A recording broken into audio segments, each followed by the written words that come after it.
Төвийн Австрали улс дахь салбараас та бүхэндээ мэдчилж байна. Энэ удаа би та бүхэнтэйгээ Австрали улсын Сидней хотоос биш, Монгол улсын Улаанбаатар хотын салбараас та бүхэндээ мэдчилж байна. За өнөөдрийн энэ влогоор та бүхэнд юуны талаар ярих гэж байгаа вэ гэхээр 7 дугаар сард орсон бяцхан 2-3 өөрчлөлт байгаа. Тэрний талаар та бүхэнд бяцхан мэдээллийг хүргэе гэж бодсон юм аа.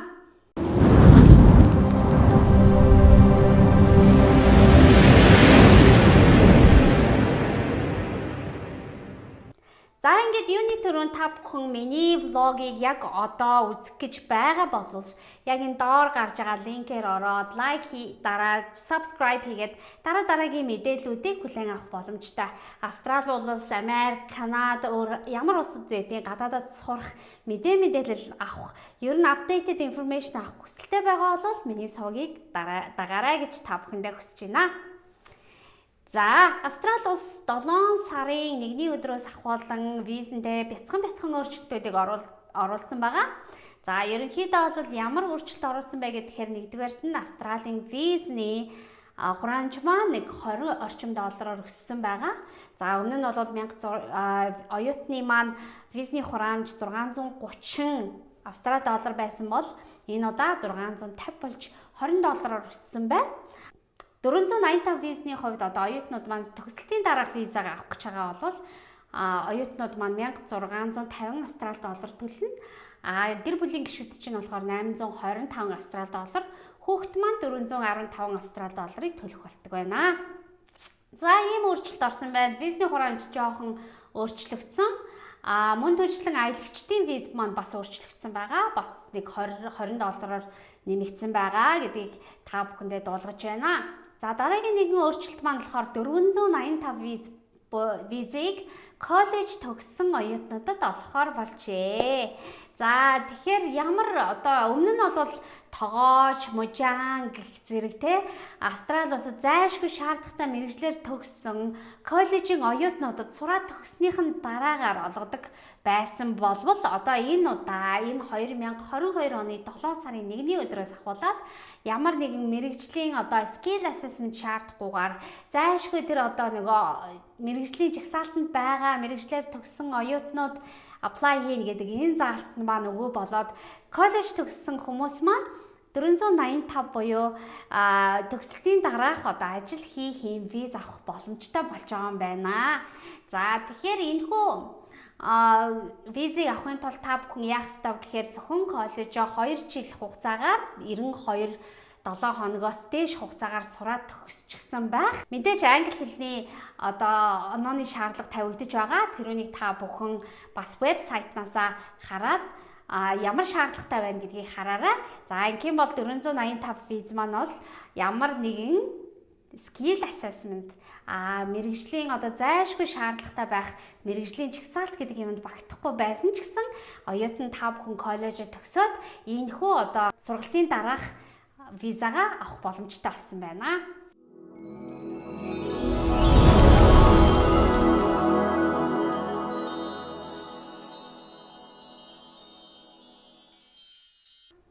За, дараагийн хэсэг маань болохоор regional area буюу ерөнхийдөө Австрали улсын мужуудад ямар хөө болсон байна вэ гэх юм бол мужууд маань маш их өөрчлөлтийг оюутнуудад санал болгож байна. Ерөнхийдөө Австрали улс маань яг үед бол ажиллах хүчин маш хомс байна. Тийм учраас Австралийн ганцхан Сидней гэхгүй тийм үү? Австралийн бүс нутгийн хөгжил дэвшил зайлшгүй шаардлагатай ажилчид хэрэгтэй байгаа, оюутнууд хэрэгтэй байгаа. Тийм учраас ажил хийхийг хүсэж байгаа тухайн хүмүүст зориулан Австралийн бүс нутгийн засаг захиргаанаас маш их санхүүжилтийг хийж маш олон тооны ажилтан авах хуваарийг гаргаж эхэлж байгаа юм байна.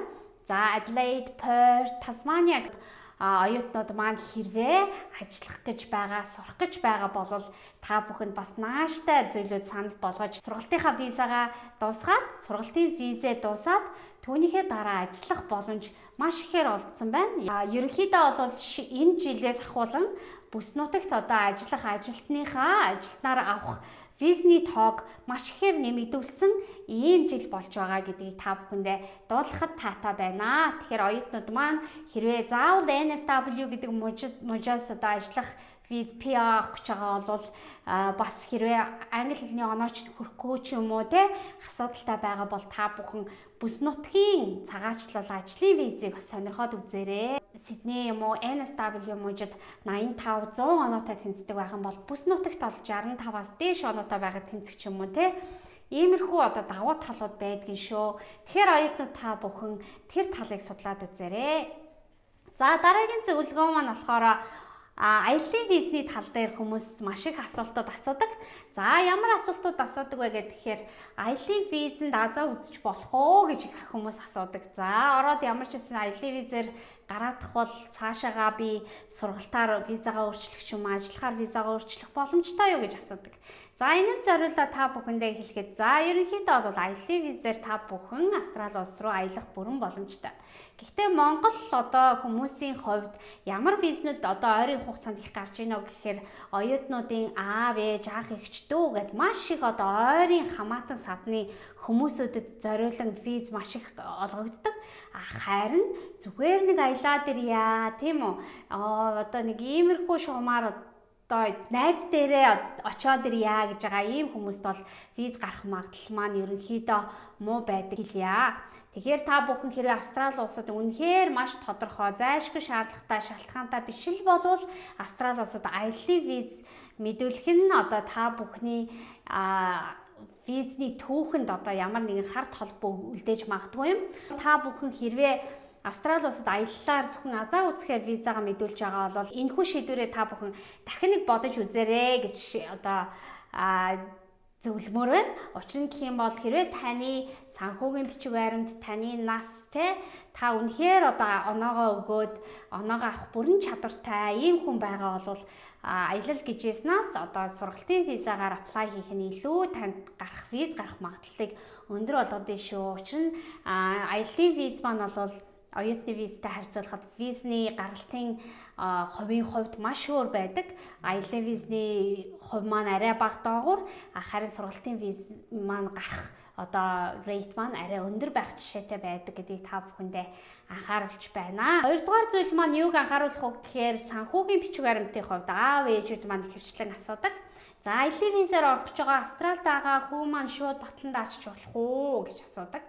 За энэ тохиолдолд бол Австрали улсын аялагчдын визний одоо шаардлаганд зөвхөн таны санхүүг үнэхээр хангалттай байгаа эсхийг Австрали улсын элчин үзхийг хүсэж байгаа.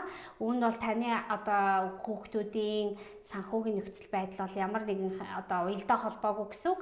Хамгийн гол нь та л өөрөө Монгол улсдаа бузж хурж ирэх боломжтой юм уу? Танд одоо хангалттай санхүү байгаа юм уугүй юу гэдгийг харж байж түүн дээр үндэслэн таны аялагчийн виз гарах боломжтой. Тэгэхээр та өөрийнхөө одоо санхүүгийн бичиг баримтыг бүрдүүлэх шаардлагатай. Энэ маань бол оюутны визнес хамаагүй бага санхүүгийн материал шаарддаг. Ерөнхийдөө бага хугацаанд бүрдүүлдэг учраас энэ бол хэцүү зүйл биш байхаа гэж бодож байна. Та бүхэн хамгийн багадаа 35-аас 45 сая төгрөгийг 1 сар хугацаатай Австрали одоо өөрийнхөө хадгаламж дээрээ байршуулад тэгээд аяллахаа визаг хүсээрэй гэж та бүхэндээ зөвлөх байна. За тэгээд хамгийн сүүлийн үед бас элчин сайдын яам маш их анхаарал харж байгаа зүйл маань бол байнгын тогтмол орлоготой хүмүүсийн одоо визийг илүү төлхөө олох хичээж байгаа. Тийм учраас та бүхэн өөрсдийнхөө байнга тогтмол ордог орлогоо маш сайн одоо батлаж өгөөрэй. За ямар нэгэн байдлаар санхүүгийн одоо татвар төлдөг юм уу юу? Тэрүүнийгээ татвараа сайн харуул, байнгын тогтмол орлоготой данс байд юм уу? Тэрүүнийгээ сайн харуул. Ингэснээр таны виз гарах магадлал одоо ямар ч байсан нэлээд өндөр өсөх боломжтой болно. Тийм учраас та бүхэн энэхүү зөвлөгөөний дагуу одоо аль байгууллагаар хандах гэж байгаа тэр одоо зөвлөхүүдтэйгээ уулзаад мэдээлэл аваарай.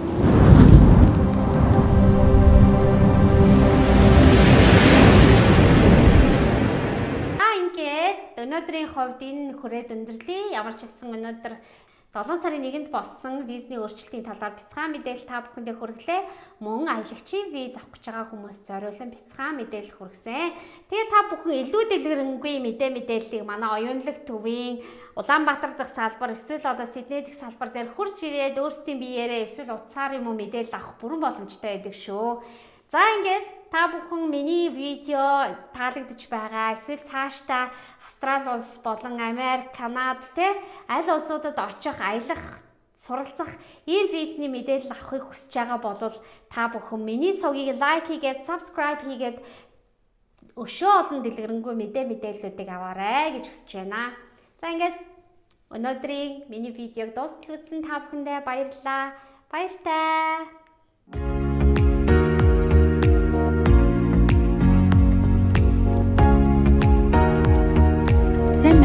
Сайн байна уу? Би харин гадаад явж сурах гэсэн танах аль аль улс руу зүйшилдэг вэ? Манайх уу?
Аюулыг төв хамгийн ихтэй.